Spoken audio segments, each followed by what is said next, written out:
Halo, selamat siang pemirsa, apa kabar Anda hari ini? Semoga Anda dalam keadaan baik. Senang sekali ya, saya Putri Windasari dan Celia Alexandra kembali menemani Anda di Apa Kabar Indonesia Siang. Celia, cuaca hari ini cukup terik, gimana? Masih tetap semangat hari ini? Tetap semangat, karena cuaca yang terik seperti ini bukan hari ini aja Putri ya. Ini memang sudah terjadi beberapa waktu di Jakarta. Dan makanya kita akan hadirkan nantinya ada dialog bersama dengan BMKG untuk perkiraan nantinya modifikasi cuaca di Jakarta. Apakah Jakarta aja atau wilayah sekitarnya lagi? Nanti ya, kita akan harapkan bahas, ya, supaya nggak, kalau terik matahari nggak apa-apa, hati tetap adem ya Celia ya.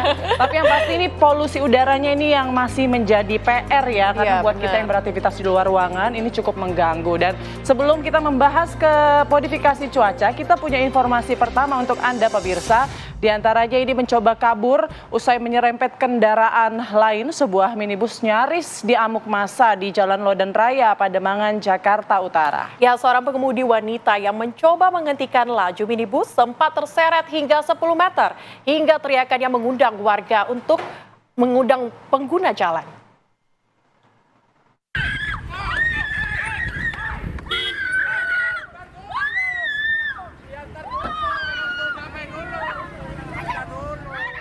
Seorang wanita histeris saat berupaya menghentikan laju minibus dengan nomor polisi B1109 URJ usai terjadi perselisihan di jalan.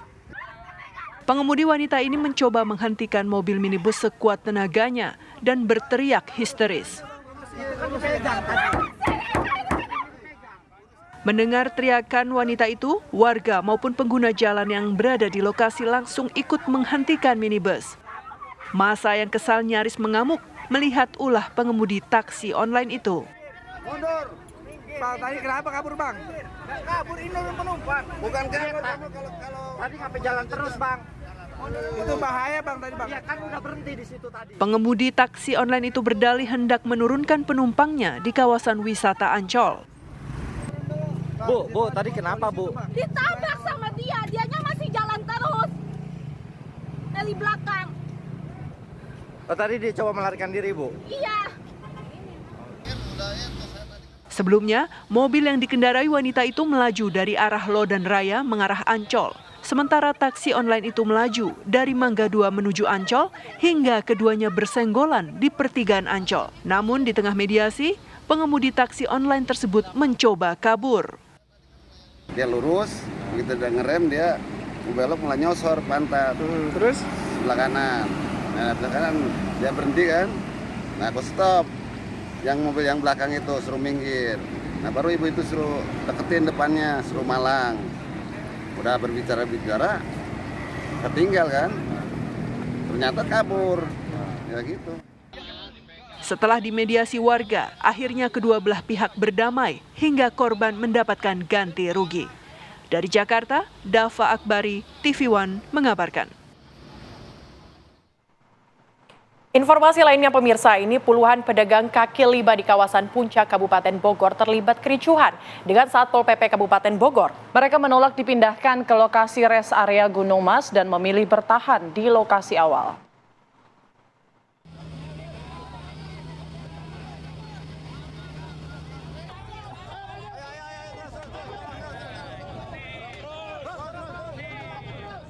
Senin pagi kericuhan terjadi antara pedagang dengan Satpol PP Kabupaten Bogor saat penertiban bangunan liar di Puncak Bogor, Jawa Barat.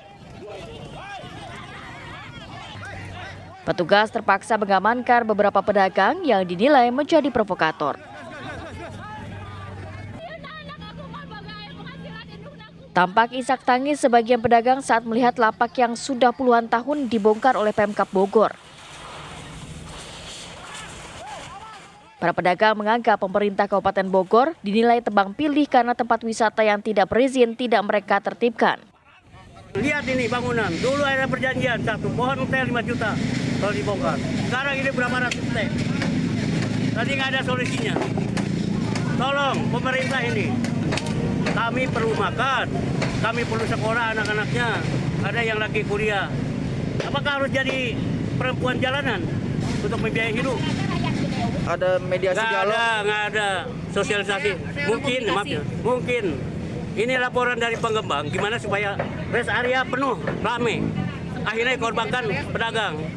Sedangkan kami udah coba 2 bulan, 3 bulan di rest area, modal 300 cuma dapat 30.000.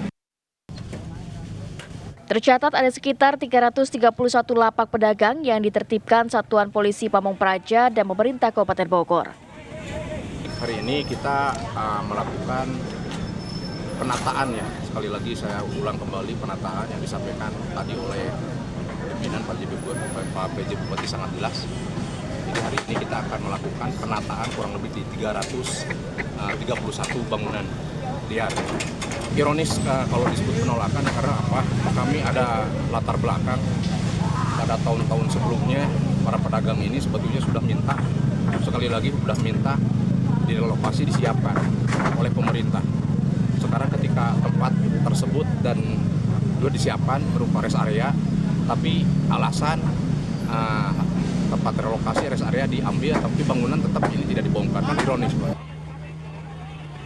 Akibat kericuan tersebut, arus lalu lintas di kawasan Puncak mengalami kemacetan panjang, baik dari arah Bogor menuju Cianjur maupun sebaliknya.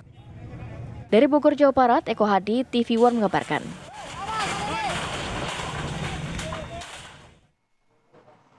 Sekelompok pemuda berpakaian ormas melakukan penyerangan terhadap warga yang diduga geng motor. Aksi tersebut diduga dipicu selisih paham antar geng motor. Kedua kubu saling serang dengan menggunakan batu dan petasan.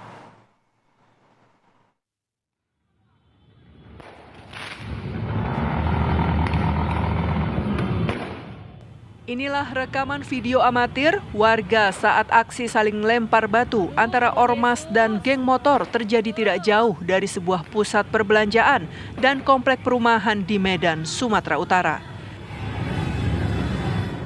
Terlihat sekelompok remaja menyerang lawannya menggunakan batu dan petasan. Seakan tidak ada rasa takut, sekelompok remaja ini terlihat menggeber sepeda motornya dan saling serang. Mendapat laporan adanya aksi tersebut, Polsek Medan Sunggal bersama Ditsabara Polda Sumatera Utara menyisir lokasi dan sejumlah tempat, namun tidak menemukan sekelompok geng motor yang sebelumnya membuat keributan.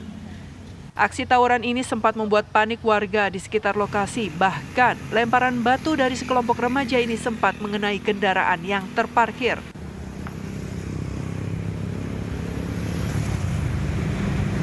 Bang, tadi ada keributan di sini, Bang. Iya. Apa, Bang? Maksudnya ya keributan antara apa nih? Nggak tahu, Bang. Soalnya tadi yang masuk kayak macam anggota ormas juga. Ormas ya. Ormas, pakai baju IPK. Cuman ada masuk geng motornya juga lah. Ada termasuk geng motor. Karena orang itu sebutkan nama geng motornya juga tadi. Oh, berarti ormas sama geng motor yang bentrok ya, Bang? Campur lah, yang campur. Bang, tadi pada saat kejadian kami juga sedang melaksanakan patroli rutin di TKP lain. Jadi waktu kami kemarin sudah bubar. Jadi nanti malam kita konsentrasi, mungkin tetap melaksanakan konsentrasinya yaitu giat patroli 3C.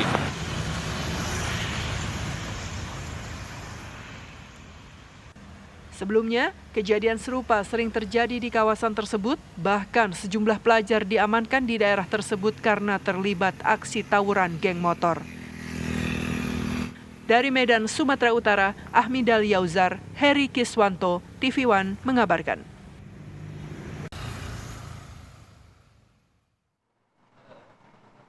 Pemirsa, kita hadirkan informasi lainnya. Ini seekor ular kobra masuk ke dalam celana boxer seorang pria saat ia tengah tidur di kamar rumahnya.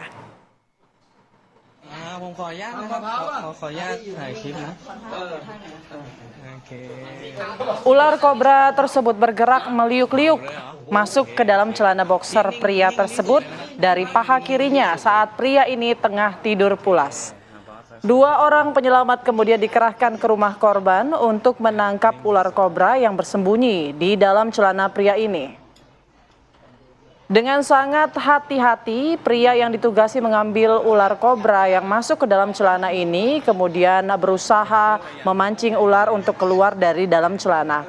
Namun karena si ular tak juga mau keluar, akhirnya dipaksa dengan sebuah alat untuk ditarik dan dikeluarkan dari dalam celana.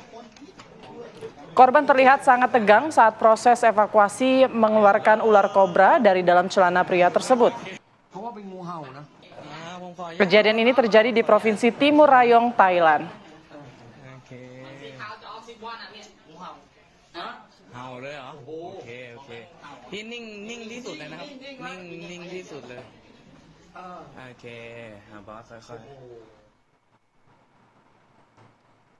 Ya, pemirsa, kita hadirkan informasi lainnya. Putri suka wajik? Suka dong, itu Oke. manis-manis dan enak sekali dinikmati dengan kopi ataupun teh. Oke, kita hadirkan ini di Indonesia memiliki beragam jenis kue wajik ya. Kita ketahui tidak hanya dikenal di Pulau Jawa saja, ternyata kudapan wajik ketan juga terkenal di Kabupaten Empang Lawang, Sumatera Selatan. Ya, dan jika ditekuni ternyata usaha wajik ketan ini bisa mendatangkan omset hingga jutaan rupiah. Kita simak liputannya.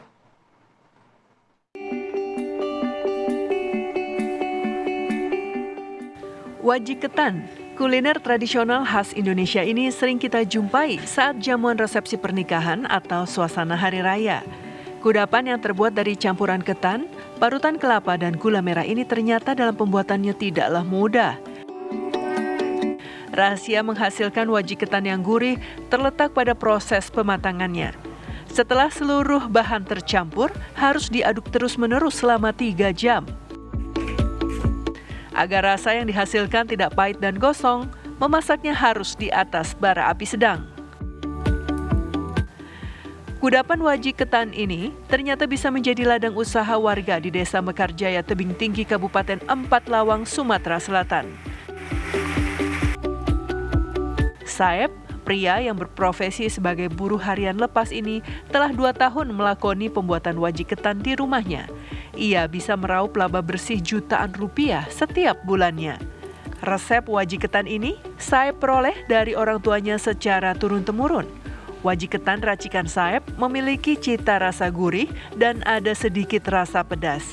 Inilah rahasia dapur Saeb yang membuat wajik ketan miliknya laris manis.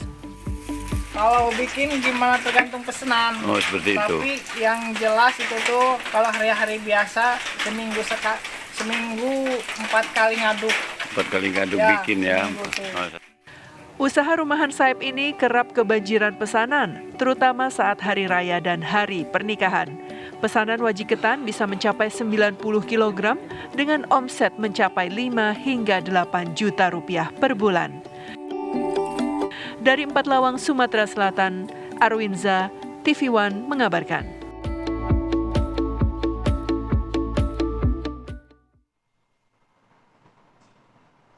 Pemirsa, beragam kuliner jadul juga dapat Anda temui di Pasar Rakyat Sewandanan, Paku Alaman, Yogyakarta. Ya, pasar rakyat ini mengajak pengunjungnya untuk bernostalgia menikmati kuliner lawas berupa makanan dan minuman tradisional.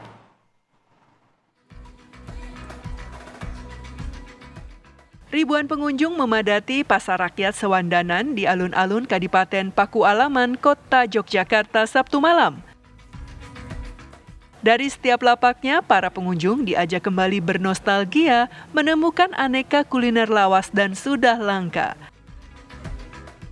Pasar Rakyat sekaligus puncak peringatan Hadeging Kadipaten Paku Alaman ke-212 pada tahun 2024 ini digelar selama 3 hari. Pasar Rakyat dimeriahkan 82 stand UMKM kuliner tradisional dan kerajinan dengan harga yang ekonomis. Rata-rata produk kuliner dibanderol dengan harga maksimal Rp10.000. Salah satu makanan tradisional di Pasar Sewandanan yang laris manis yakni serabi Notomulyo asal Imogiri, Bantul. Penjualnya mengaku sudah 300 lebih kue serabi yang dibeli pengunjung. Lapak sate kronyos yang terbuat dari lemak sapi itu tidak luput dari incaran pembeli. Begitupun penjual kue celorot turut panen rejeki. Sebanyak 1.200 kue celorot diserbu pengunjung. Ini menyediakan 1.400 dan sudah terjual sekitar 1.200. Aku pribadi adanya pasar ini semacam mengobati rasa kangen kita terhadap jajanan-jajanan zaman dulu. Kalau kita terbiasa sama jajanan-jajanan kekinian, gak ada salahnya kita nostalgia buat datang ke pasar ini. Selain itu, terdapat pula lapak jamu yang melayani konsultasi sekaligus meracik jamu. Pelepas dahaga seperti kelapa hijau, es tebu atau es dongdong hingga dawet ireng dijual Rp8.000 per gelasnya. Beberapa kesenian turut meramaikan pasar sewandanan seperti barongsai, jatilan atau kuda lumping, wayang kulit, fashion show, dan pertunjukan musik. Pasar rakyat ini memang digelar sebagai salah satu upaya pelestarian makanan tradisional dan seni tradisi. Dari Yogyakarta, Nuryanto, TV One mengabarkan.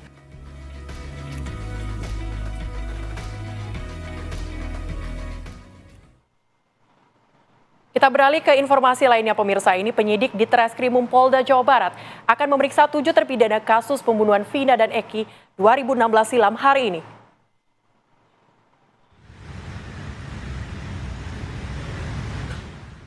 Pengacara dari DPN Pradi mengatakan hari ini rencananya Polda Jawa Barat akan melakukan pemeriksaan terhadap 7 terpidana kasus pembunuhan Vina dan Eki 2016 silam. Menurut salah satu kuasa hukum Albert Hendriko Panggabean, pemeriksaan terpidana sebagai saksi dugaan pasal 221 obstruction of justice atau perintangan penyidikan. Selain daripada 7 terpidana, kami juga kan klien-klien kami ini memberikan kuasa juga, yaitu tetangga-tetangga, saudara-saudaranya para terpidana ini itu dipanggil untuk hal pasal perintangan penyidikan atau obstruction of justice itu, Bang. Selain pemeriksaan para terpidana, pada Rabu 26 Juni 2024 mendatang akan ada pemeriksaan saksi lain, yaitu tetangga dan saudara para terpidana. Dari Bandung, Jawa Barat, Cepi Kurnia, TV One mengabarkan. Hari ini Polda Jawa Barat mengagendakan pemeriksaan terhadap terpidana kasus pembunuhan Vina dan Eki. Untuk mengetahui bagaimana jalannya pemeriksaan terhadap para terpidana kasus Vina, saat ini kita sudah tersambung dengan Cepi Kurnia. Selamat siang, Cepi, bagaimana jalannya pemeriksaan pada hari ini? Ya, Putri, Celia, dan pemirsa TV One memang betul dapat saya perbaharui bahwa untuk pemeriksaan 7 terpidana kasus pembunuhan Vina dan Eki memang saat ini baru terkonfirmasi 2 orang, yaitu Jaya dan Eko yang dibon dari Lapas Jelekong maksud kami yang ada di Kabupaten Bandung. Sementara untuk Eko dan Jaya sendiri memang tadi sudah dibon dan didampingi sejumlah kuasa hukum dari Pradi yang juga memang tadi dijemput oleh penyidik Treskrimum Polda Jawa Barat sendiri. Sejauh ini memang untuk pemeriksaan sendiri tadi sudah dilakukan serta didampingi sejumlah kuasa hukum dari Pradi. Untuk pemeriksaan sendiri memang belum diketahui secara pasti terkait apa, namun tadi menurut salah satu dari kuasa hukum dari Pradi memang terkait dengan pasal 221 yaitu terkait dengan perintangan penyidikan dalam kasus pembunuhan Vina dan Eki 2016 silam sendiri. Sejauh ini memang tadi menurut dari kuasa hukum memang rencananya ada 7 terpidana, namun saat ini baru terkonfirmasi 2 orang. Dan juga dari pihak penyidik Polda Jawa Barat sendiri memang belum ada pernyataan resmi terkait dengan pemeriksaan terpidana kasus pembunuhan Vina dan Eki yang saat ini menjalani hukuman seumur hidup. Sejauh ini memang untuk pemeriksaan sendiri nantinya tadi menurut informasi yang diterima dari kuasa hukum sendiri rencananya Rabu nanti juga akan dilakukan pemeriksaan terhadap keluarga dan saudara dari terpidana ini. Pemeriksaan itu terkait dengan saksi yang juga mengungkap kasus pembunuhan Vina dan Eki 2016 silam. Sejauh ini memang tadi menurut kuasa hukum sendiri ke-7 terpidana ini juga akan melakukan PK dan juga tadi sejumlah hukum dari Pradi telah memenuhi beberapa terpidana yang saat ini memang ada di Lapas Kebonwaru, Bancai dan Jelekong. Dan mereka nantinya akan melakukan PK tadi sudah dikunjungi oleh para kuasa hukum dari Pradi sendiri. memang ada satu nama yaitu nama Sudirman yang sampai saat ini menurut kuasa hukum meskipun dari pihak keluarga sudah menyerahkan kuasa untuk penanganan kasus ini, namun tadi menurut kuasa hukum dari Pradi sendiri yaitu yang diungkapkan oleh Panggabean, Sudirman ini semenjak dibon dari lapas Cirebon hingga di Bandung ini belum bisa ditemui hingga keberadaannya di mana pihak kuasa hukum juga belum mengetahui keberadaan Sudirman ini. Begitu. Sementara tadi memang dari peradilan sendiri ditunda sampai pekan depan dan sampai saat ini dari pihak Polda Jawa Barat sendiri memang belum memberikan konfirmasi keterangan kenapa pada sidang pertama pra peradilan tidak hadir. Begitu, Putri.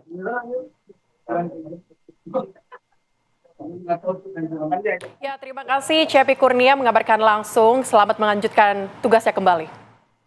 Ya, kita harus jeda terlebih dahulu dan kami akan kembali dengan informasi dari kematian seorang siswa SMP di Padang, Sumatera Barat yang viral di media sosial karena dikabarkan korban meninggal dunia akibat disiksa oknum kepolisian. Informasinya akan hadir sesaat lagi.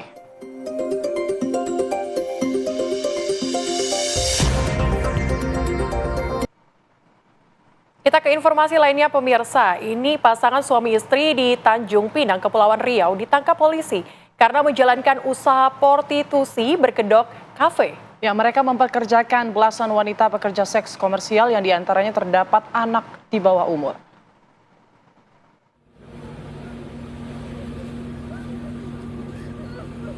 Satuan Reserse Kriminal Polresta Tanjung Pinang menggerebek aksi prostitusi berkedok kafe yang terletak di kilometer 15 Kota Tanjung Pinang. Penggerebekan berawal dari informasi masyarakat tentang adanya praktik prostitusi yang mempekerjakan anak di bawah umur. Polisi mengamankan sedikitnya 12 wanita pekerja seks komersial serta 2 muncikari yang merupakan pasangan suami istri. Dari hasil pemeriksaan terdapat 4 PSK yang masih berusia di bawah umur yang merupakan anak putus sekolah.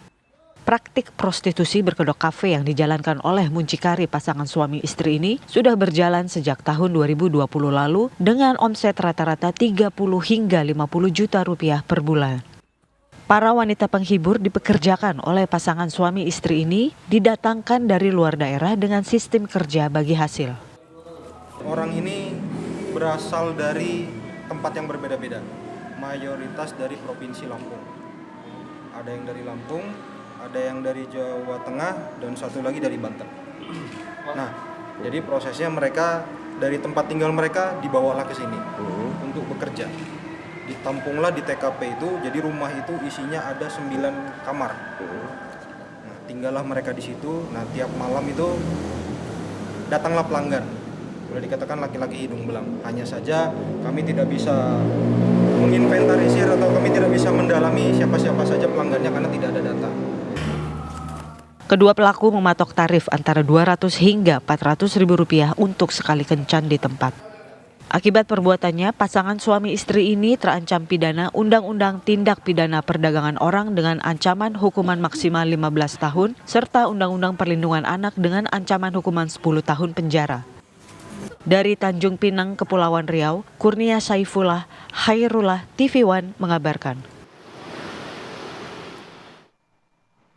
2 kelompok remaja bentrok di kawasan Sawah Besar, Jakarta Pusat dan kami akan hadirkan informasinya sesaat lagi. Tetaplah bersama kami di Apa Kabar Indonesia Siang. Sidang pra-peradilan tersangka kasus pembunuhan Vina dan Eki di Cirebon, Peggy Setiawan, yang mestinya digelar hari ini ditunda menjadi tanggal 1 Juli 2024 pekan depan. Sidang ditunda lantaran termohon, dalam hal ini pihak Polda Jabar, tidak memenuhi panggilan Pengadilan Negeri Bandung. Rame di pemberitaan bahwa kepolisian sudah membentuk tim untuk menghadapi pra-peradilan kami. Tapi faktanya hari H saat sidang perdana ternyata pihak termohon tidak pernah hadir, dalam hal ini Polda Jawa Barat. Makanya kami selaku pemohon sekaligus selaku lawyer dari Peggy Setiawan sangat kecewa dengan tindakan-tindakan seperti ini. Kami menilai bahwa tindakan seperti ini apakah ini adalah mau dibuat lagi seperti alasan-alasan klasik atau cara-cara klasik. Apa itu? Yaitu sengaja untuk diulur-ulur supaya sesegera mungkin ini P21, kemudian pra-peradilan ini gugur. Dengan ditundanya sidang pra-peradilan Peggy hari ini, seakan menegaskan makin kusutnya upaya pengungkapan kasus pembunuhan Vina dan Eki di Cirebon 8 tahun silam.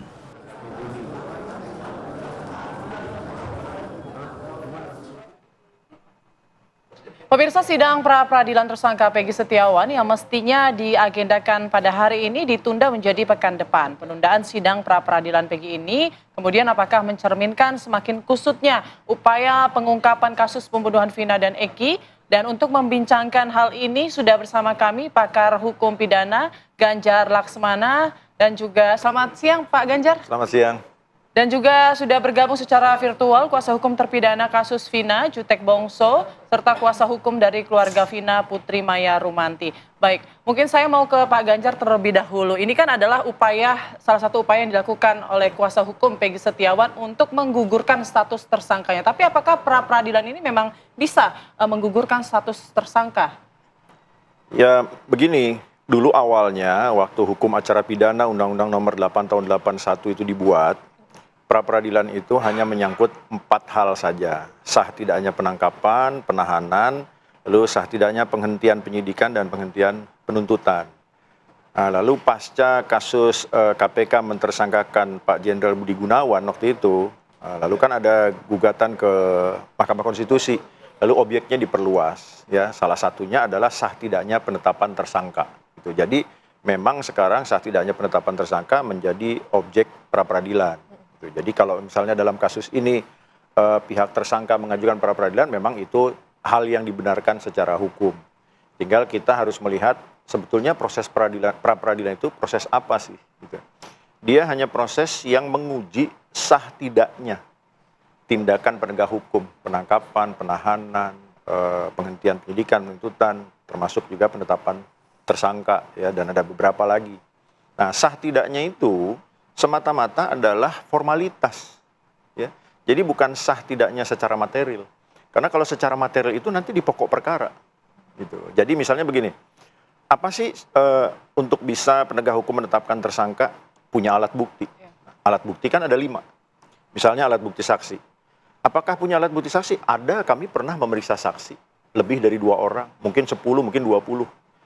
Apakah secara substansi keterangan para saksi itu betul-betul secara material membuktikan bahwa si X adalah pelaku, itu nanti di pokok perkara. Gitu. Jadi cuma harus membuktikan bahwa kami pernah memeriksa saksi. Alat bukti surat, dari mana punya alat bukti surat? Kami pernah menggeledah dan ada surat yang pernah kami sita. Itu cukup, gitu ya, sah. Cara menggeledahnya sah, cara menyitanya sah, udah cukup. Bahwa isi surat menggambarkan suatu tindak pidana atau bukan, menggambarkan seseorang sebagai pelakunya atau bukan, itu urusan lain. Gitu. Jadi pra-peradilan itu memang cuma menguji keabsahan tindakan penegak hukum. Kenapa diuji keabsahannya? Supaya penegak hukum setidaknya tidak semena-mena menetapkan orang tersangka. Ada proses, jadi setidaknya gini, secara hukum proses harus benar. Gitu. Bahwa secara substansi ternyata tidak benar, tanda kutip, seorang tersangka akan diuntungkan pada saat pemeriksaan perkara pokok nanti, bahwa ternyata secara material buktinya lemah. Harusnya begitu. Nah, tapi yang terjadi kan begini sekarang ya. Ya, kita sama-sama tahu rahasia umum ya. Seringkali penegak hukum itu lakukan penyelidikan sekian lama dengan alasan punya bukti permulaan yang cukup, naik ke penyidikan. Penyidikan nanti dia menetapkan tersangka. Tidak jarang tersangka itu harus ditangkap, ditahan, agak dramatis gitu ya. Nah, yang dikhawatirkan orang kan itu. Jadi kesewenangannya bukan sekedar menetapkan tersangka, tetapi juga pada waktu menangkap, pada waktu melakukan penahanan, itu khawatir ada kesewenangan. Gitu. Maka hukum memfasilitasi ya satu cara untuk melawan kesewenangan tadi itu, yaitu dengan cara menguji keabsahan beberapa tindakan penegak hukum lewat yang namanya pra-peradilan. Oke, Gitu. Pak, ini yang menarik adalah bagaimana Anda kemudian melihat pra-peradilan Peggy saat ini. Karena kan kalau kita ketahui memang dari kuasa hukum ini sudah memiliki bukti seperti identitas, kemudian juga memiliki saksi yang memang mengetahui di mana waktu itu Peggy berada ketika kejadian tersebut terjadi. Ya. Anda melihatnya seperti apa, Pak? Jadi begini, kan polisi sudah lakukan penyidikan. Oke. Ya, di penyidikan lalu menetapkan orang-orang tertentu sebagai tersangka. Nah, seandainya pihak tersangka, pengacaranya punya bukti-bukti yang dapat meringankan atau bahkan mematahkan ya, bukti yang dimiliki kepolisian misalnya dalam hal penyidikan, mereka itu sebetulnya punya kesempatan untuk menghadirkan bukti-bukti itu. Karena di KUHP itu dimungkinkan ya, pihak-pihak tertentu itu, Pak, saya punya saksi yang bisa meringankan, yang bisa mematahkan, saya punya bukti dan lain-lain. Dan penyidik itu harus memfasilitasi. Ya. Ada ahli yang bisa menyatakan lain, harus memfasilitasi. Kenapa? Ya supaya nanti proses penuntutan dan pembuktian di pengadilan juga tidak sia-sia. Gitu ya. Ada orang punya bukti kuat untuk mematahkan dalil penyidik, kok ditunda-tunda gitu. Nanti kan celakanya ketika di pengadilan, ternyata bukti lawannya ini ternyata kuat, patah. Kan jadi konyol penyidikan dan penuntutannya. Ya, betul. Gitu. Mungkin saya mau ke Pak Jutek Bauso terlebih dahulu. Pak, kalau melihat dari agenda pra-peradilan hari ini yang kemudian diundur karena pihak termohon kemudian ini belum menghadiri begitu ya undangan dari persidangan pra-peradilan ini, Anda sebagai kuasa hukum dari para terpidana bagaimana melihatnya? Baik, Mbak Putri, selamat siang para pemirsa yang saya hormati. Tentu kami sangat sayangkan ya, karena keberadaan klien kami yang terpidana yang sedang mendekam di dalam LP sekarang, itu juga sangat berpengaruh kami menghadirkan bukti-bukti baru, novum ya, untuk APK ya, peninjauan kembali. Sebagaimana kita ketahui, kami selaku kuasa dari terpidana saat ini sedang berusaha mengumpulkan bukti-bukti baru. Banyak hal yang kami temukan, ya, antara lain yang berhubungan dengan PG ini, Mbak Putri, ya. Misalnya, ya, dari saksi-saksi yang dihadirkan atau tersangka yang telah diperiksa, kami melihat hanya Teguh dengan Sarifudin ya, Ahmad Sarifudin saksi yang mengaku mengenal ya. Itu Teguh itu adalah teman dari SD, satu sekolah SD dengan Peggy pengakuannya. Dan ketika di BAP minggu lalu terkait dengan peristiwa ini diperlihatkan foto Peggy, klien kami ini mengatakan sudah agak ragu karena terakhir dia ketemu waktu di SD.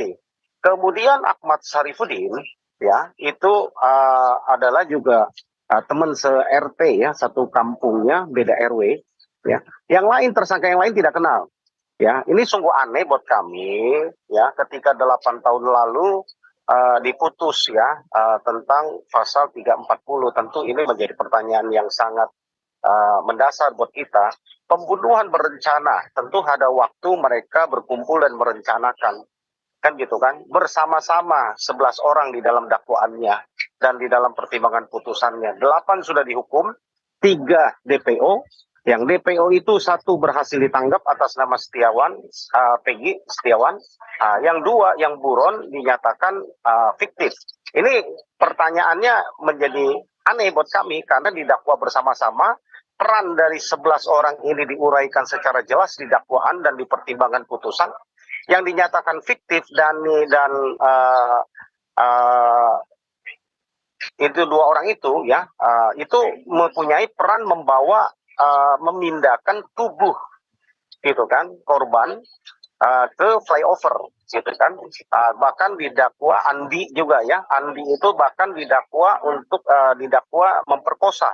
Jadi Andi dan Handi ini ya kan mempunyai peran yang signifikan yang dinyatakan fiktif ya kan, yang membawa jenazahnya lalu tuduh menusuk, dituduh memperkosa. Kalau itu dinyatakan fiktif, maka cerita ini kan perlu kita pertanyakan kembali ya kan. Termasuk Peggy ini juga antara klien kami yang terpidana itu semua hampir ini yang sekarang ditahan itu mengaku tidak kenal kecuali Ahmad Sarifudin dengan Teguh tadi, gitu kan.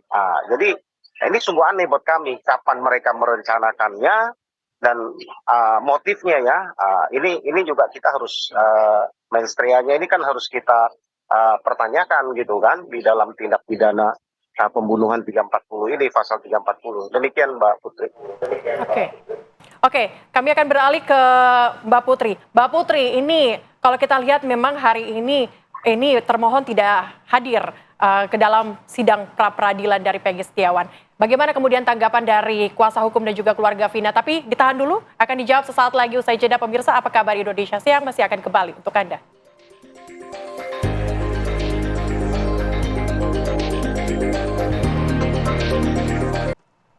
Ya, kita kembali ke apa kabar Indonesia Siang, pemirsa. Ini sidang pra-peradilan tersangka Peggy Setiawan yang mestinya ini harus dilakukan hari ini memang harus ditunda menjadi 1 Juli minggu depan, dilanjutkan 1 Juli. Tapi kita akan lanjutkan dialog kita. Tadi ada pertanyaan yang menggantung yang saya tanyakan kepada Mbak Putri, ini kuasa hukum dari Vina. Mbak Putri, tadi pertanyaan saya adalah kalau Anda melihatnya saat ini seperti apa? Karena sidang pra-peradilan seharusnya berlangsung hari ini dan dihadirkan oleh termohon. Dan hari ini termohon yakni Polda Jawa Barat tidak menghadiri. Bagaimana Anda melihatnya, Mbak Putri? Ya, baik Mbak. Terima kasih. Selamat siang semuanya. Selamat siang Pak kuasa hukum dari Peggy dan praktisi hukum. Selamat siang semuanya. Jadi kami selaku kuasa hukum Vina, Mbak, melihat saat ini ketika Polda Jabar tidak bisa menghadiri, tentunya juga kami bertanya-tanya ada apa. Karena proses peradilan untuk pra-peradilan ini kan memang harus segera dilakukan ya, untuk membuktikan apakah proses penangkapan dan penetapan Peggy ini sudah sesuai dengan prosedural atau belum. Tentunya kami juga bertanya-tanya begitu, dan saya belum sempat mengklarifikasi juga sih Mbak, begitu. Baik, Mbak Putri, ini juga ada atensi dari Kapolri yang mengatakan ataupun memerintahkan agar pihak kepolisian ini bekerja secara transparan begitu dan menggunakan scientific crime investigation untuk mengungkap kasus ini terang benderang. Apakah ini menjadi angin segar mungkin untuk pihak keluarga karena mendapat dukungan dari Kapolri?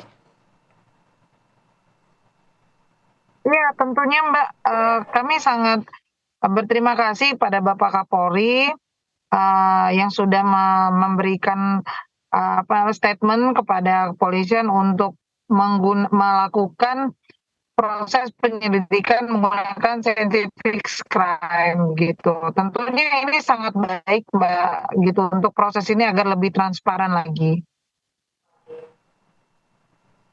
Baik. Oke. Pak Ganjar, ini kita kembali ke Pak Ganjar. Pak Ganjar, kalau Pak Ganjar melihat kasus Vina ini kan begitu rumit ya. Ini sudah 8 tahun silam, terjadi 2016. Bahkan yang menjadi atensi Kapolri juga mengenai scientific crime investigation tadi yang harus ya dilakukan pada tahun 2016, ini tidak dilakukan. Anda melihatnya seperti apa nih Pak? Begini, jadi ini kan bukan peristiwa pertama ya. Perkara terkatung-katung ya pengungkapannya. Terlepas begini, pada waktu itu kan memang sudah ada pemeriksaan, sudah ada dibawa ke pengadilan, ada yang sudah dihukum, ya. Ternyata begitu sekarang jadi rame, kita jadi tahu bahwa ada sesuatu yang agak lain nih dengan pengungkapan kasus ini dahulu, kan. Nah, maka ketika sekarang publik mendesak supaya pengungkapan dilakukan dengan benar dan tuntas, pihak kepolisian jadi serba susah, ya. Peristiwa sudah lama. Banyak bukti penting jangan-jangan sudah hilang atau bahkan dihilangkan. Ya, saksi-saksi juga mungkin ada yang sudah mulai lupa, tidak seakurat dulu lagi, gitu ya. Nah, jadi poin pentingnya begini, inilah pentingnya kita mendesak penegak hukum untuk mengungkap kasus apapun secara objektif dan tuntas, supaya tidak ada PR di kemudian hari. Karena kalau jadi PR makin rumit. Ketika makin rumit, yang susah siapa? Aparat penegak hukum sendiri, gitu ya. Nah, jadi kalau misalnya sejak dulu diungkap dengan sebenar-benarnya menggunakan berbagai metode yang ada dan dibenarkan oleh hukum, saya yakin yang terjadi sekarang ini nggak akan pernah serumit ini, gitu ya. Nah, pertanyaannya adalah mengapa pengungkapannya kok unik tanda kutip gitu ya, sehingga sekarang bom waktu muncul tuntutan untuk diungkap dengan sesungguhnya. Nah, ini kan yang kemudian jadi omongan publik ya. Oh, ada anaknya si ini, ada kepentingan institusi, ada ini tuh dan lain-lain. Mudah-mudahan ini jadi pembelajaran buat polisi, sehingga Sekarang betul-betul harus menggunakan semua metode yang ada, ya, diuji dengan sungguh-sungguh dan sudahlah ini ya, menjaga kehormatan institusi bukan dengan menutup-nutupi suatu perkara. Justru ungkap apa adanya. Bahwa institusi melakukan kesalahan, ya akui, minta maaf. Itu cara menjaga kehormatan institusi. Gitu Dan ya. Bukan dengan kepercayaan publik di masa iya, depan membangun juga. kepercayaan publik gitu. Kan publik saya yakin ya, orang Indonesia ini sudahlah pemaaf, pemaklum, pelupa. Ya, ngaku salah, top, diacungin jempol, akan perbaiki, top. Ini dapat dukungan publik, bukan dengan nutup-nutupin yang hasilnya jadi sekarang. Nah, besok-besok ini, atau bahkan dalam penanganan kasus sekarang, sungguh pun dilakukan dengan benar, publik kan sudah, apa iya, ini Sudah benar nih. berbeda ya Iya, sudah beda. pandangannya. Jangan-jangan nih mau ada belokan baru nih, mau ada tikungan baru, kan begitu. Yang rugi siapa? Ya aparat penegak hukum sendiri, polisi dalam hal ini. Gitu. Oke, saya mau kembali ke Pak Jutek. Pak Jutek, tadi kan disampaikan ada sejumlah saksi yang tidak mengenal Peggy Setiawan. Bagaimana dengan para terpidana? Apakah mereka mengenal atau justru juga sama tidak mengenal Peggy Setiawan ini? Jadi Mbak gini, dari 8 ya, yang satu kan sudah bebas, tinggal 7 terpidana seumur hidup. Dari 7 seumur hidup itu, 6 itu adalah klien kami. Sudah menaikkan kuasa kepada kami dari Pradi ya untuk mendampingi dan mengajukan PK. Jadi kami sedang mengumpulkan bukti. Dari 6 terpidana seumur hidup ini hanya 1 yang mengaku mengenal Peggy, yaitu dari 7 ya, Sudirman. Sedangkan 6 yang sudah menaikkan kuasa ke kami itu 6-6-nya mengatakan tidak pernah kenal dan tidak pernah tahu siapa itu Peggy. Kan gitu. Hanya di Sudirman. Sudirman sendiri terpidana, orang tuanya sudah datang ke kami sudah pegang kuasa dari orang tuanya, keluarganya, tapi sampai hari ini kami belum berhasil mengunjungi Sudirman oleh karena statusnya sedang di BON, tidak ada di lapas, ada di bawah BON Polda. Ini juga sedang kami pertanyakan, gitu kan. Padahal di dalam undang-undang, di dalam peraturan pemerintah ya, PP, turunan dari Undang-Undang Permasyarakatan, pasal 43 itu jelas ya, ketika terpidana di BON itu tidak boleh lebih dari 24 jam karena kekuasaannya ada di lapas. Ini informasinya sudah di BON dari tanggal 25 Mei sampai hari ini, gitu kan. Ini juga kami sedang berusaha untuk secara formil menanyakan hal ini kepada pihak kepolisian, oleh karena kami juga mendapatkan kuasa untuk hal ini. Jadi kami dalam rangka melakukan tugas fungsi kami sebagai advokat, pengacara, kami akan lakukan Mbak. Karena Sudirman ini belum berhasil kami temuin, jadi belum berhasil kami berbicara. Baru dalam minggu kedua nih kami menerima kuasa, oleh karena keluarga ini datang kepada Dewan Pimpinan Nasional Pradi dan diterima oleh Ketua Umum kami, Profesor Dr. Otto Hasibuan, dan dibentuk tim dan saya ditunjuk menjadi salah satu koordinator tim untuk tim pembelaan untuk PK kepada 7 terpidana yang keluarganya datang kepada kami, yang 6-nya sudah kami kantongi surat kuasanya dari keluarganya maupun dari terpidana. Demikian Mbak Putri. Baik. Oke. Kita akan ke Mbak Putri, kuasa hukum dari Mbak Vina. Ini Mbak Putri, kalau misalnya Anda lihat saat ini kasus dari Vina dan Eki ini kan semakin kusut, semakin banyak, kemudian juga yang perlu untuk ditransparansi kemudian. Apa tindakan yang dilakukan atau langkah yang dilakukan oleh kuasa hukum saat ini untuk membongkar terang kasus ini? Iya Mbak, seperti yang sudah disampaikan oleh Pak Hotman kemarin, kami tetap mencari bukti-bukti baru yang berkaitan dengan kasus ini.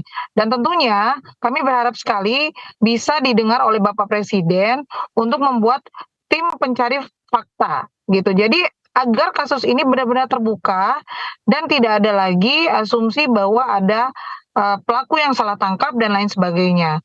Karena kami di sini sangat sekali mohon kepada Bapak Presiden untuk bisa membantu mengungkap kasus ini agar juga kalau memang Peggy ini bukan pelaku sebenarnya, mohon juga untuk bisa dilepaskan begitu Mbak. Jadi tetap kami berkoordinasi dengan berbagai pihak untuk mencari bukti-bukti baru, apakah memang ada keterkaitan pihak lain dalam hal ini, begitu Mbak. Oke, baik. Terima kasih banyak informasinya Mbak Putri Maya Rumanti, Pak Jutek Wongso dan juga Pak Ganjar telah bergabung dan berbagi informasi di Apa Kabar Indonesia Siang. Kami juga masih akan hadirkan informasi menarik lainnya. Tetaplah bersama kami di Apa Kabar Indonesia Siang. Ya pemirsa, terima kasih masih bersama kami di Apa Kabar Indonesia Siang untuk membahas rencana penggunaan modifikasi cuaca untuk mengatasi kualitas udara Kota Jakarta yang memburuk. Saat ini kita sudah tersambung dengan PLT Deputi Modifikasi Cuaca BMKG, Tri Handoko Seto. Selamat siang, Pak.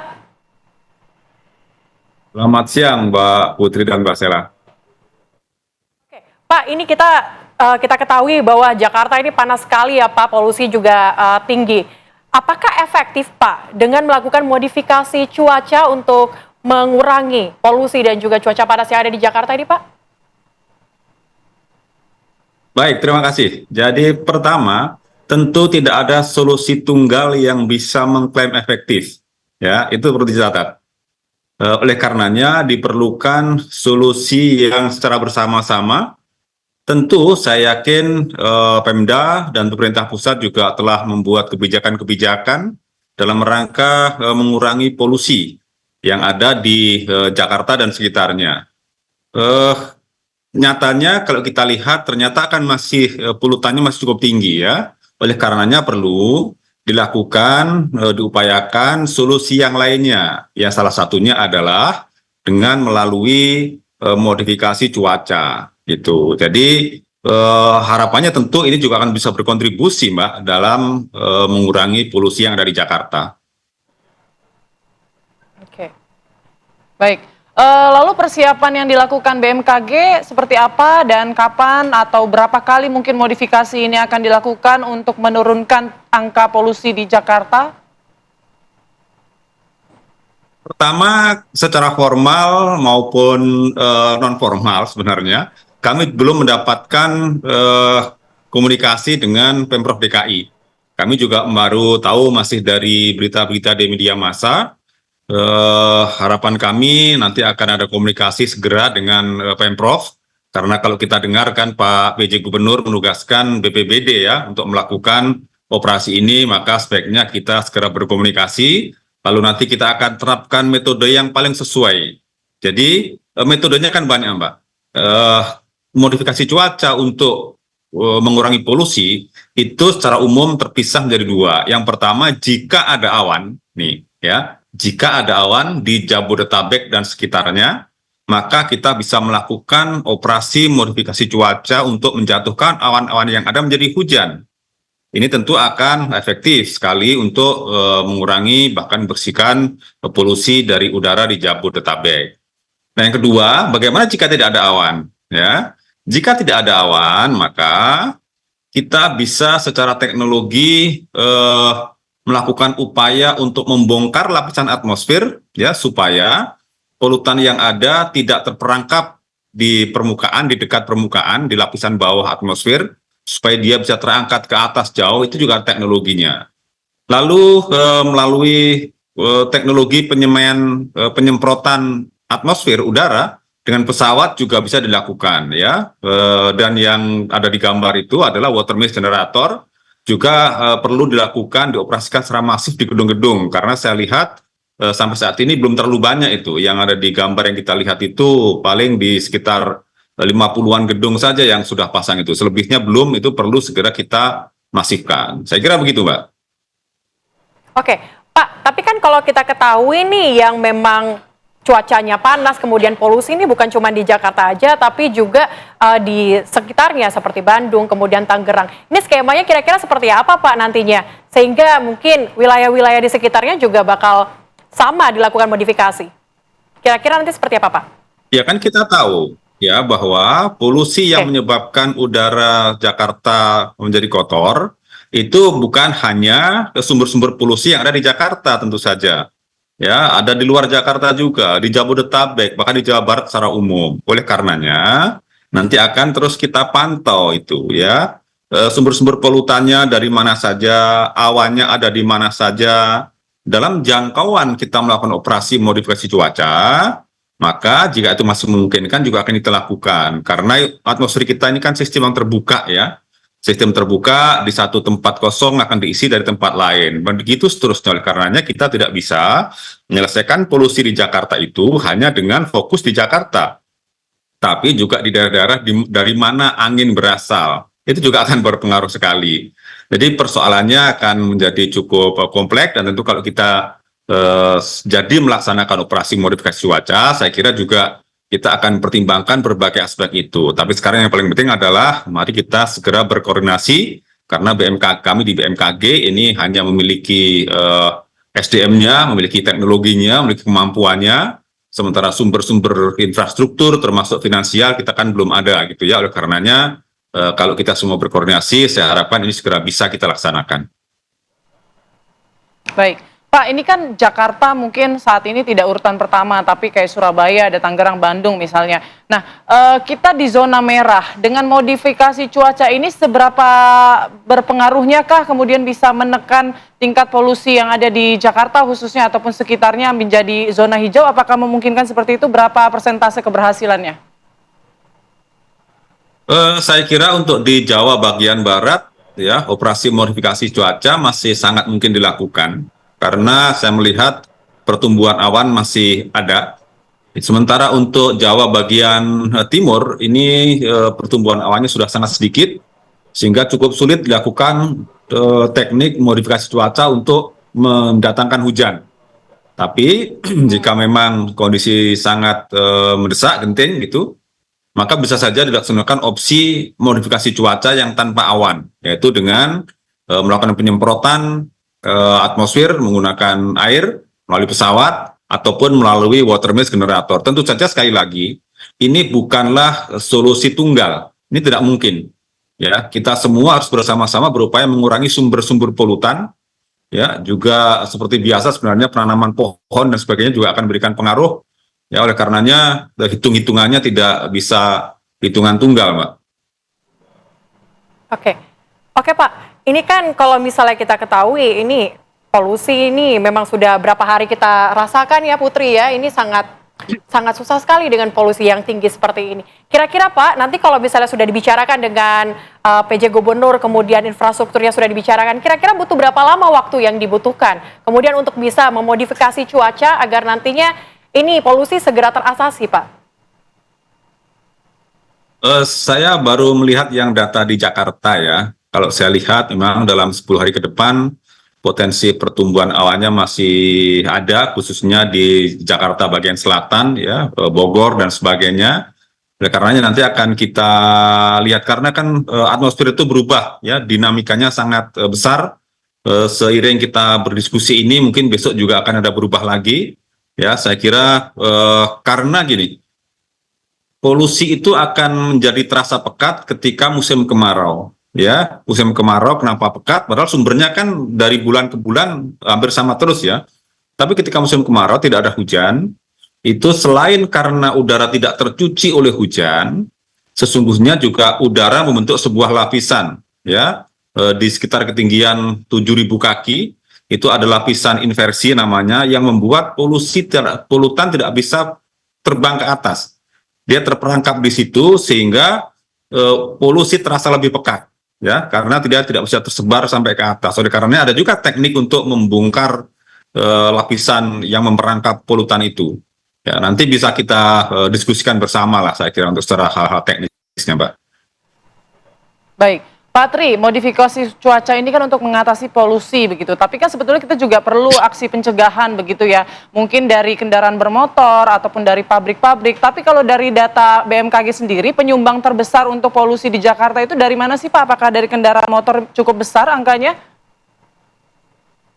Saya kira hampir setiap tahun pemerintah kan sudah mengeluarkan ya sumber-sumber polutan itu, dari transportasi berapa, dari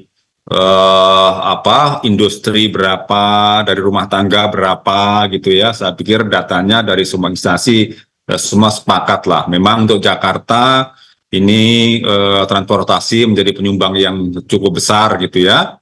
Oleh karenanya juga ini persoalannya saya kira agak kompleks ya. Saya yakin DKI juga terus berusaha keras ya. Pemprov DKI saya pikir akan terus berusaha keras. Seperti tahun lalu misalnya, ada sampai work from home, kemudian pengawasan ketat terhadap proses-proses pembangunan yang menghasilkan debu dan sebagainya, juga industri-industri yang kurang ramah itu.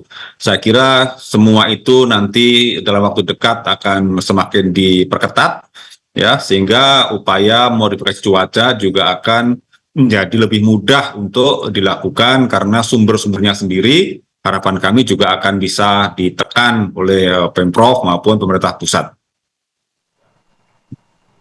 Baik, Pak Tri, kalau untuk aturan-aturan atau kebijakan-kebijakan yang sudah diterapkan pemerintah, misalnya ganjil genap misalnya, ataupun juga pembatasan kendaraan, itu bisa mengurangi polusi cukup signifikan begitu?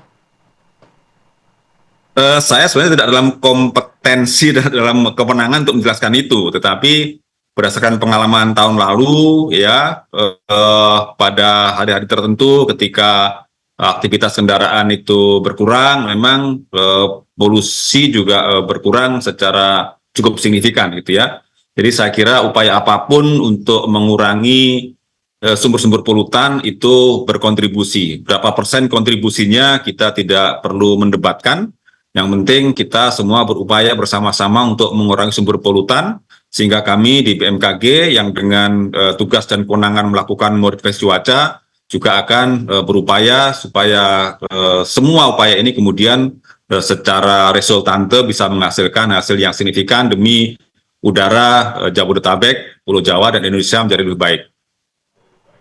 Oke, Pak, ini biasanya kalau misalnya dilakukan modifikasi cuaca ini butuh biaya berapa banyak sih, Pak? Biayanya sesungguhnya kan juga kita sudah bisa menghitung sendiri sebenarnya, Pak, memperkirakan sendiri. Saya tidak ingin mengatakan itu karena saya juga tidak melakukan kontrak dengan siapapun untuk pelaksanaan ini, tetapi dilakukan dengan resources negara, ya, pesawat kita sudah punya, kemudian kalaupun pesawat operasionalnya berapa kita bisa menghitung, fuelnya berapa per jam dan seterusnya, bahannya berapa, ya saya kira di angka yang tidak terlalu fantastis ya untuk urusan Jakarta yang menjadi perhatian dunia ini. Baik, terima kasih banyak informasi dan penjelasannya Pak Tri Handoko Seto dari BMKG. Selamat siang, sehat selalu Pak. Oke. Dan Putri, semoga ya nantinya modifikasi cuaca ini bisa segera dilakukan dan kita kembali menghirup udara yang segar. Ya. Usai jeda pemirsa, apa kabar Indonesia? Siang masih akan kembali dengan informasi lainnya.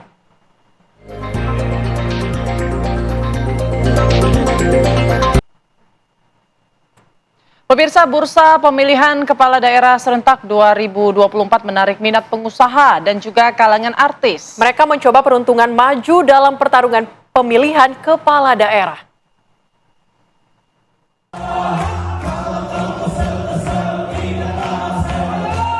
Bursa pemilihan kepala daerah serentak 2024 menarik minat banyak kalangan. Tak cuma politisi dan pengusaha, kalangan artis pun mencoba peruntungan maju dalam pertarungan pemilihan kepala daerah. Setelah menggelar rapat internal, DPC Partai Gerindra Tangerang Selatan resmi mengusung komika Marcel Widianto sebagai calon wakil wali kota Tangerang Selatan. Gerindra menilai Marcel bisa menjadi daya tarik dan pengumpul suara dari kalangan generasi muda. DPC Gerindra Kota Tangerang Selatan kemarin sudah melakukan rapat koordinasi cabang, terus kemudian disusul silaturahmi kader bersama Ketua Harian DPP Partai kita Pak Dasko. Akhirnya kita memutuskan untuk mencalonkan Mas Marcel Widianto untuk menjadi Wakil Wali Kota Tangerang Selatan. Partai Gerindra menyatakan akan terus menggalang komunikasi dengan sejumlah partai seperti PDI Perjuangan dan PKS untuk menjajaki kemungkinan koalisi di pemilihan wali kota Tangerang Selatan. Jika Marcel baru akan menjajaki peruntungan di Pilkada di Kabupaten Bandung, nama artis Syahrul Gunawan bukan sosok yang asing bagi warga. Syahrul adalah petahana Wakil Bupati Bandung yang maju dalam pemilihan Bupati Bandung 2024. Meski sebagai petahana dan sosok pesohor, menjelang Pilkada, Syahrul tetap melakukan belusukan dibantu dengan para relawan pendukungnya. Menurutnya, aksi sosial lebih memiliki manfaat untuk warga. Ini bukan dari APBD, bukan dari uang pemerintahan, ya, tapi mudah-mudahan jadi manfaat. Ini teman-teman dari relawan semuanya yang kita bahu-membahu semuanya ingin ada kebermanfaatan bagi masyarakat. Ya, terlepas dari konteks untuk pilkada atau bagaimana, tapi saya kira teman-teman ini sudah sangat tepat. Sosok artis memang menjadi daya tarik baik untuk partai politik maupun bagi para pemilih. Masyarakat sudah banyak mengenal sehingga parpol tinggal meyakinkan calonnya juga mampu memimpin daerah. Tim TV One mengabarkan.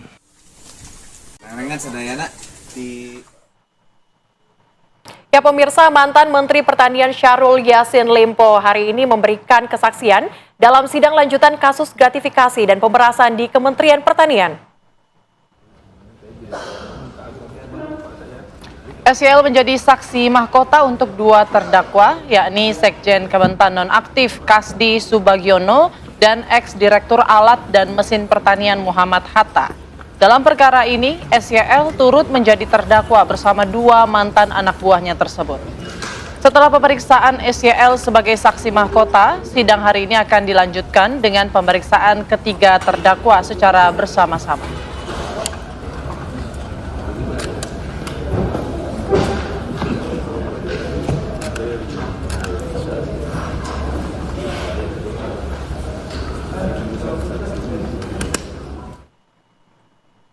Untuk mengetahui bagaimana jalannya sidang Tipikor Syahrul Yassin Limpo hari ini sudah ada rekan kami Putri Sofia yang akan mengabarkannya. Silahkan Putri Sofia. Ya, selamat siang Putri dan juga pemirsa. Benar sekali untuk hari ini ex-Menteri Pertanian Syahrul Yassin Limpo menjalankan sidang lanjutan terkait dugaan gratifikasi dan juga pemerasan di lingkungan Kementerian Pertanian. Namun untuk hari ini memang SYL atau Syahrul Yassin Limpo bersaksi atas saksi mahkota yang mana memang kapasitasnya sebagai saksi mahkota ini nantinya Syahrul Yassin Limpo akan dimintai keterangannya atau kesaksiannya terhadap 2 terdakwa lain, yakni adalah ex-Sekjen nonaktif Kementan Kasdi Subagiono dan juga ex-Dirut dari Alat dan juga Pertanian Kementerian Pertanian yakni adalah Muhammad Hatta. Tadi memang untuk persidangan sudah dimulai sejak pukul 10.30 waktu Indonesia Barat dan masih berlangsung hingga saat ini, yang mana tadi Majelis Hakim Rianto Adam juga mencecar Syahrul Yassin Limpo dengan beberapa pertanyaan. Salah satunya tadi Syahrul Yassin Limpo mengaku bahwa dirinya tidak mengetahui bahwa ada Komisi Pemberantasan Korupsi yang menyidak langsung ke kantor Kementan untuk menyelidiki apakah ada memang sharing ataupun pengumpulan dana di pejabat eselon 1 dan 2 di lingkungan Kementerian Pertanian. Selain itu, banyak memang ketidaktahuan dari Syahrul Yassin Limpo mengenai sidang pada hari ini. Memang tadi selain dari Majelis Hakim, para jaksa penuntut umum juga mencecar beberapa pertanyaan terhadap Syahrul Yassin Limpo, yakni memang adanya aliran dana terhadap program-program yang ada Kementerian Pertanian. Selain itu, merujuk pada kesaksian dari Kasdi Subagiono pada minggu lalu pada Rabu tanggal 19 Juni 2024 yang mengaku bahwa ada aliran dana sebanyak 800 juta ke Firly Bahuri. Memang ini belum dipertanyakan di ruangan persidangan, maka dari itu kami memang masih menanti apakah ada klarifikasi ataupun kesaksian dari Syahrul Yassin Limpo mengenai adakah aliran dana, benarkah ada aliran dana ke KPK ataupun ke Firly Bahuri yang ini untuk dipergunakan untuk mengantisipasi adanya penyelidikan di lingkungan Kementerian Pertanian. Selain itu, memang tadi Syahrul Yassin Limpo juga mengklarifikasi beberapa hal. Salah satunya ia mengaku bahwa tidak pernah menyuruh ataupun meminta para pejabat ataupun bawahannya untuk mengundurkan diri apabila tidak setuju dengan proses ataupun pengumpulan dana yang sharing yang ia duga dilakukan di Kementerian Pertanian. Selain itu, memang dari beberapa kesaksian tadi juga Syahrul Yassin Limpo mengaku bahwa dirinya baru mengetahui mengenai pengumpulan dana ataupun sharing yang dilakukan oleh pejabat eselon 1 dan 2 di Kementerian Pertanian pada persidangan saat ini. Selain itu, memang persidangan masih berlangsung. Tadi sempat diskors sekitar pukul 1 hingga pukul 2 dan saat ini masih dilanjutkan dengan meminta keterangan dari ataupun kesaksian dari Syahrul Yassin Limpo, baik dari Majelis Hakim dan juga para jaksa penuntut umum. Tadi jaksa penuntut umum Mayer Simanjuntak juga sempat bertanya ataupun memberikan kesaksian bahwa memang untuk hari ini akan meminta kesaksian oleh Syahrul Yassin Limpo mengenai dugaan aliran dana di program-program Kementerian Pertanian. Sementara demikian dari Pengadilan Negeri Tipikor, kembali ke studio. Baik, terima kasih Putri Sofia mengabarkan langsung dari Pengadilan Tipikor Jakarta. Oke, pemirsa, kita masih akan hadirkan informasi lainnya. Tetaplah bersama kami di Apa Kabar Indonesia Siang. Ya pemirsa, masifnya kendaraan bodong dan suburnya aksi penadah Ranmor. Hasil kejahatan di daerah Sukolilo, Pati dan sekitarnya ini memunculkan indikasi adanya backing kuat di balik praktek ilegal tersebut. Ya, saksikan selengkapnya di Benang Merah.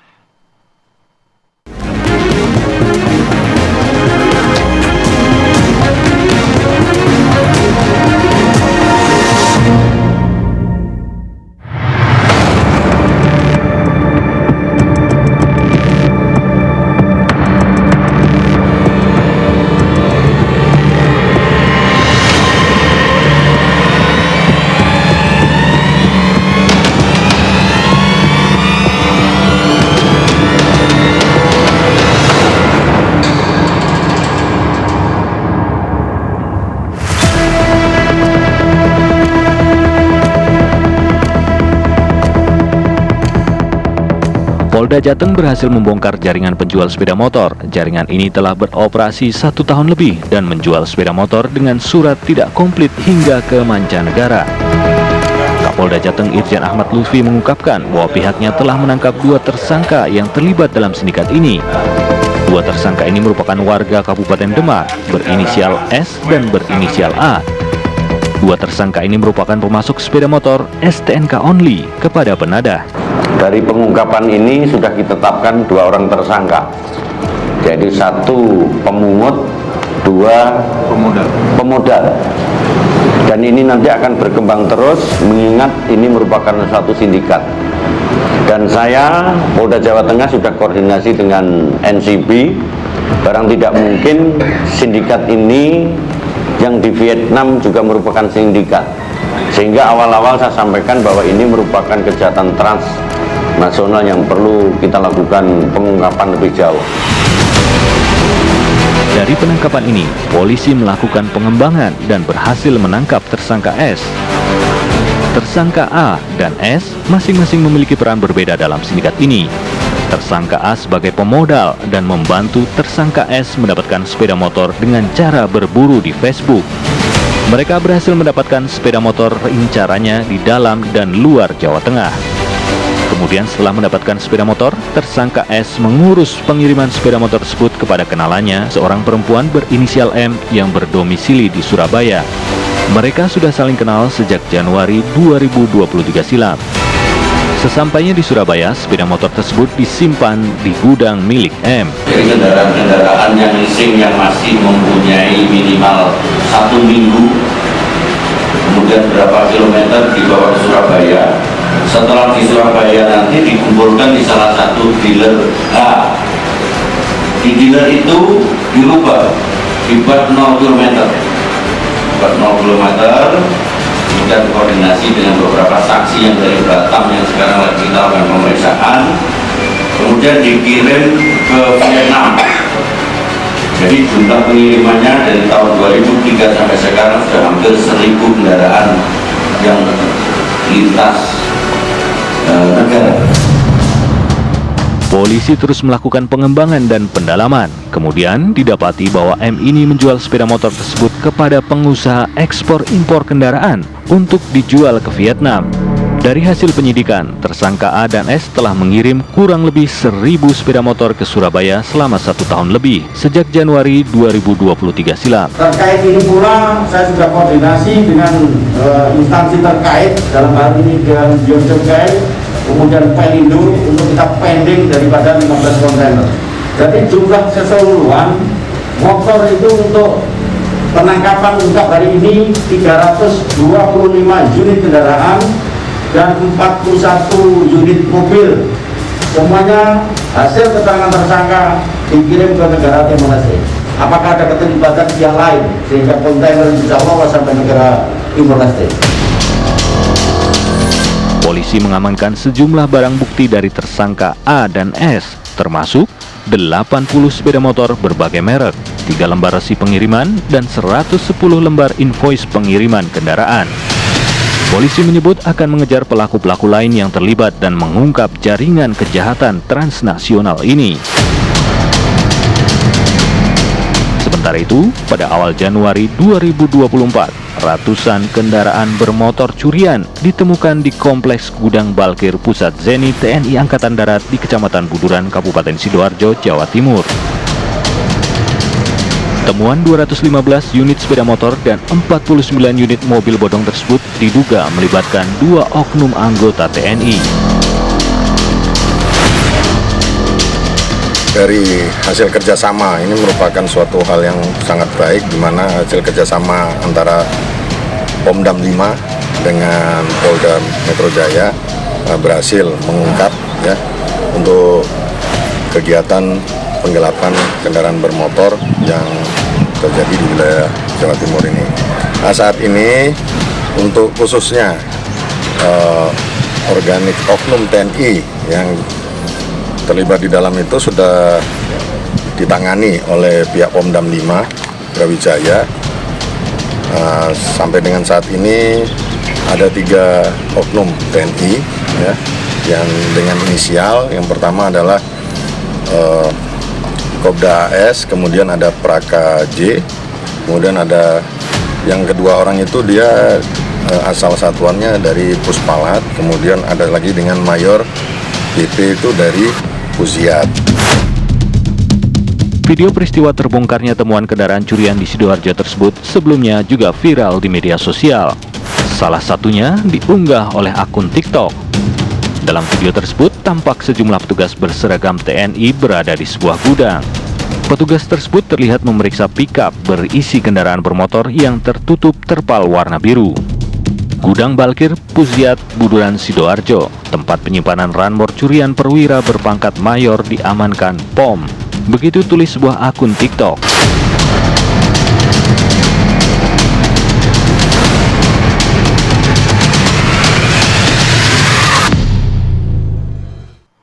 Kita beralih ke informasi lainnya, pemirsa. Menikmati kopi khas Turki dengan biji kopi pilihan ini biasanya kita jumpai di kedai-kedai kopi bernuansa Timur Tengah ataupun juga di kafe ya. Namun ada nih di Salatiga, ada seorang barista yang nekat membuat kedai kopi yang menyajikan kopi Turki di tengah pasar tradisional.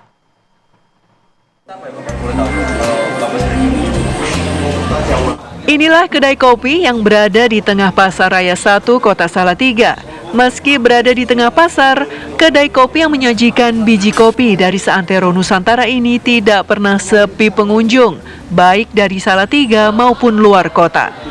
Salah satu keunikan kedai kopi ini adalah menyajikan menu kopi khas Turki yang dibuat secara tradisional dan cara pembuatannya bisa dinikmati oleh pelanggan. Buka setiap hari, mulai pukul 8 pagi hingga 3 sore, kedai dengan nama 729 Jualan Kopi ini membuka kedai kopinya di tengah Pasar Raya Salatiga sejak tahun 2023 lalu. Dipilihnya jualan kopi di tengah pasar bukan tanpa alasan. Pemilik kedai yang merupakan seorang barista ingin memberikan sajian kopi terbaik bagi masyarakat dengan harga terjangkau. Meski membuka kedai di tengah pasar, biji kopi yang digunakan tidak sembarangan dan tetap mengedepankan kualitas. Untuk menyajikan kopi, pelanggan bisa memilih aneka sajian mulai dari tubruk, Vietnam drip, hingga yang paling hits kopi ala Turki yang dibuat secara tradisional dengan menggunakan pasir panas. Rasanya seru sih, unik. Kalau harganya sendiri Murah banget.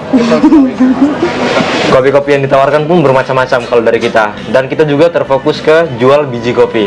Jual biji kopi dengan harga yang terjangkau, praktis, dan pengen memenangkan hati para orang tua di pasar.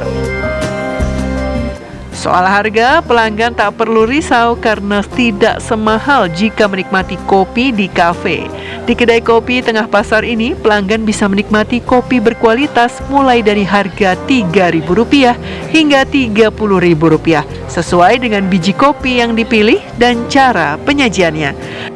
Semua minuman kopi dibuat secara manual dengan alat tradisional sehingga tidak merusak cita rasa dari kopi yang disajikan. Dari Salatiga, Jawa Tengah, Aditya TV One mengabarkan.